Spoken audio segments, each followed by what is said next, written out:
Buenos días, mi nombre es Sandra Giselle Navea, estudiante de Comunicación Social por el CEAT de Bucaramanga.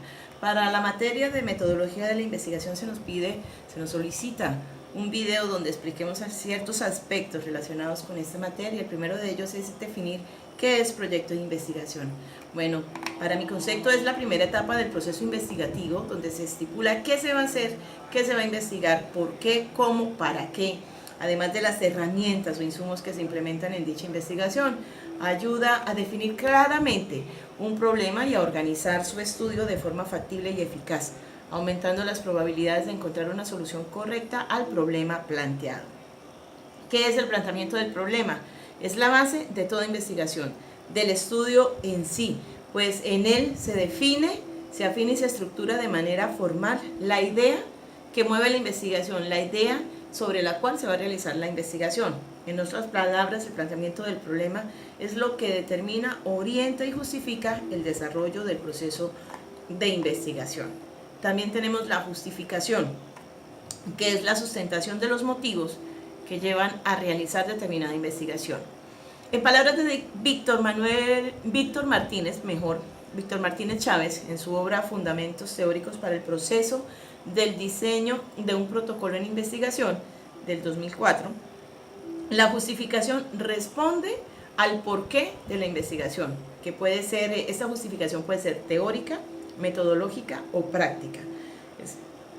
Explica las razones por las que empezamos a realizar este proyecto o este estudio de investigación.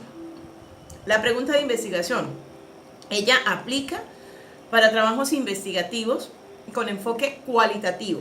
La pregunta de investigación es para trabajos con enfoque cualitativo, siendo la guía de lo que se va a investigar, y de acuerdo a Strauss y Corbin del 2002, debe ser formulada de manera precisa y clara, de tal manera que no exista ambigüedad respecto al tipo de respuestas que se puedan obtener o que se puedan esperar.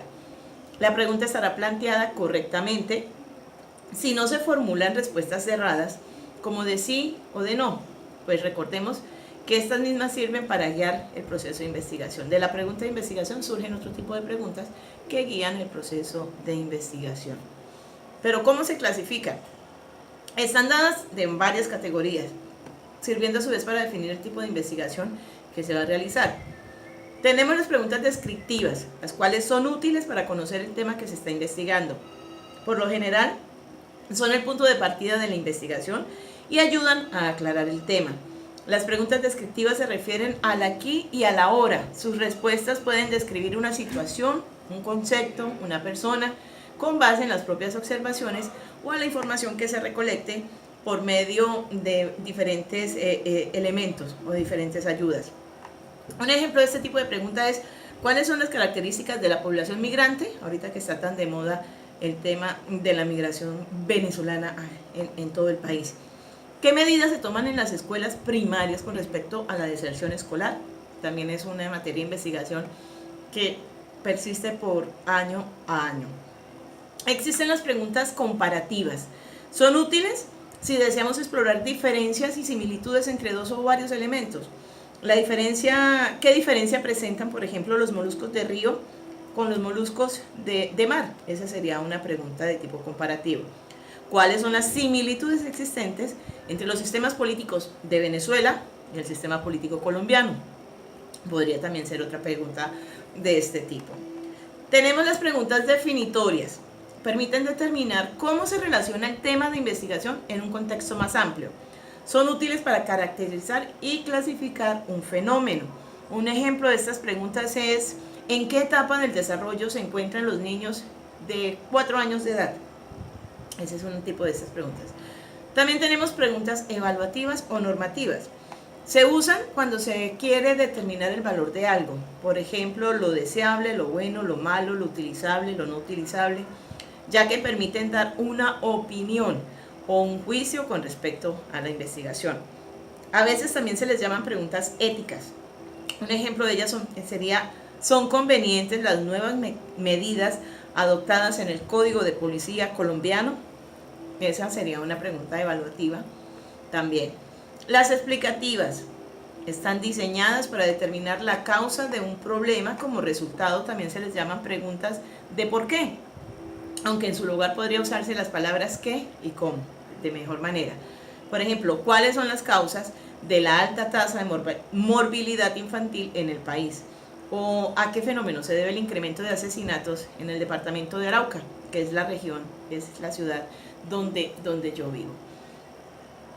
Las predictivas se usan para predecir algo, así como lo dice su nombre, algo que puede pasar en el futuro. Pueden usarse para identificar una consecuencia esperada. Un ejemplo de este tipo de pregunta podría ser: ¿cuál será el impacto ambiental generado por la extracción ilegal de oro en la serranía? Este es un ejemplo de esa pregunta. Tenemos las preguntas de encuadre, resolución de problemas o de asesoramiento. Este tipo de preguntas se utilizan cuando se quieren identificar nuevas soluciones a problemas ya existentes, pero con un enfoque en el futuro cercano. A menudo se formula con esta estructura: ¿cómo podemos?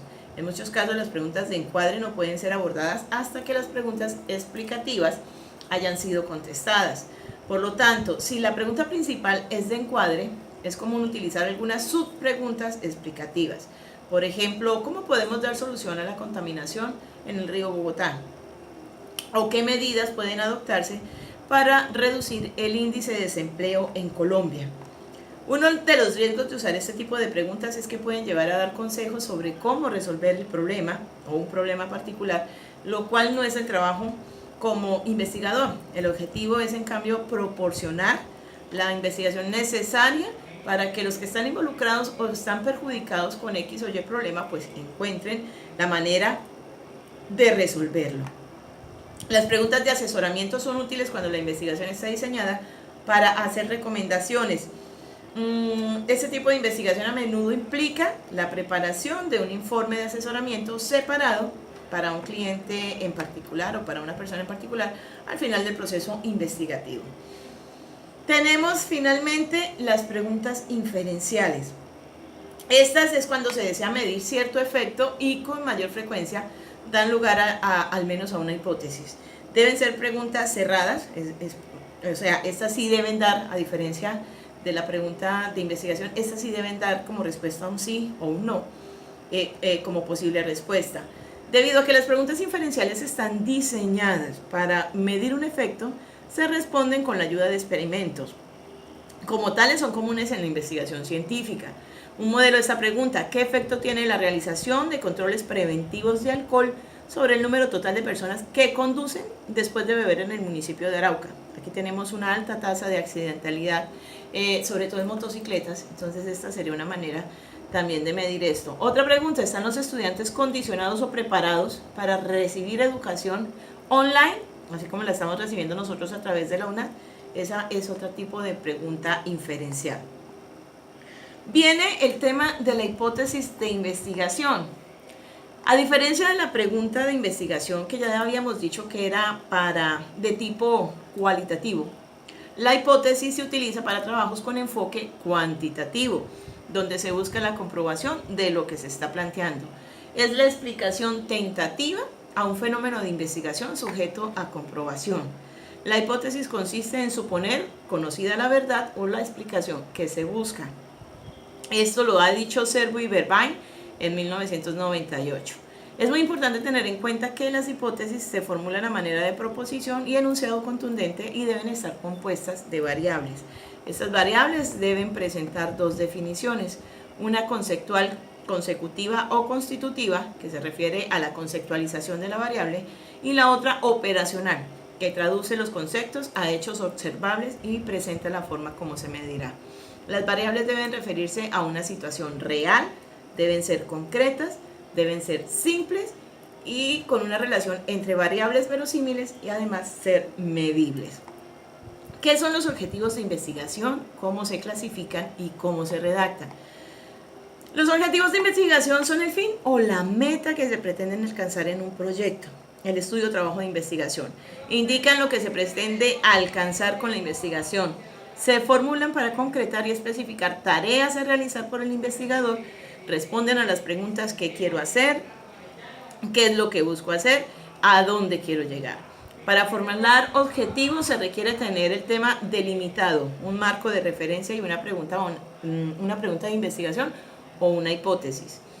En función del alcance, los objetivos se pueden clasificar en generales, objetivo general y objetivos específicos, y se redactan iniciando con un verbo en infinitivo, como establecer, comprobar, determinar, identificar, definir, etc. Los objetivos generales se centran en un aspecto amplio e indican los propósitos globales. De esta forma, resumen el resultado final que se pretende alcanzar con una investigación. Un ejemplo de objetivo general sería el que pienso implementar en mi trabajo: desarrollar un plan estratégico de educación ambiental en los alrededores del malecón ecoturístico del municipio de Arauca. Vemos que comienza con un verbo en infinitivo que es desarrollar. ¿Qué se va a desarrollar? Un plan estratégico. ¿Para qué o enfocado a qué? Pues para la educación ambiental en los alrededores del malecón ecoturístico. ¿En dónde se va a implementar? En el municipio de Arauca. Por su parte, los objetivos específicos están planteados sobre aspectos más concretos, pero relacionados obviamente al objetivo principal, derivados de los objetivos. Dice, para mi ejemplo sería 1, diseñar una estrategia ambiental para la integración comunitaria en pro de la conservación y protección del malecón ecoturístico de Arauca. Implementar acciones de tipo lúdico y educativo en materia ambiental que conlleven a un cambio de paradigmas en la población residente alrededor del malecón ecoturístico del municipio de Arauca. Finalmente, ¿qué es la formulación del problema? La formulación del problema es la primera fase del planteamiento de dicho problema. Comienza con el descubrimiento e identificación de lo que vamos a estudiar, de lo que vamos a investigar. La ubicamos en un contexto que nos permita comprender el origen de este problema, las relaciones, las posibles causas, los posibles efectos de dicho problema. Para fines de redacción, en el informe o en esto se debe introducir, lleva generalmente una introducción temática que describa la realidad del entorno donde se está llevando a cabo este problema, partiendo de lo general, partiendo del objetivo general, por decirlo así, hacia lo específico. El planteamiento del problema viene de lo grande a lo micro, de lo macro a lo micro. Algunos autores emplean los términos planteamiento y formulación, pero es necesario diferenciarlos. La formulación de un problema consiste en la presentación oracional del mismo, es decir, la reducción del problema a términos concretos, explícitos, claros y precisos. Esto lo dijo Tamayo en 1993. Es la concreción del planteamiento como producto de esta reducción. Se pregunta precisa y sugiere la elaboración de una o varias preguntas que reflejen con claridad los aspectos desconocidos que marcarán el espacio, el tiempo y el inicio de la investigación. Entonces, pues este es mi aporte. Espero tener retroalimentación tanto de la tutora como de los compañeros. Ofrezco disculpas por la demora en la presentación de este trabajo. Lo que pasa es que pasé una calamidad familiar. Falleció la semana pasada mi abuela, entonces pues vivía con nosotros, estaba a cargo de nosotros y fue un golpe bastante duro. Tuve tiempo de excusarme en otras actividades, pero bueno, aquí estoy poniéndome al frente antes de que se me venzan los tiempos, pero sí soy consciente de que es un poquito retardada mi participación. Sin embargo, de corazón espero las recomendaciones y las correcciones a lo que acabo de exponer y de plantear. Muchas gracias, compañeros, muchas gracias, tutora. Quedo al pendiente de la retroalimentación.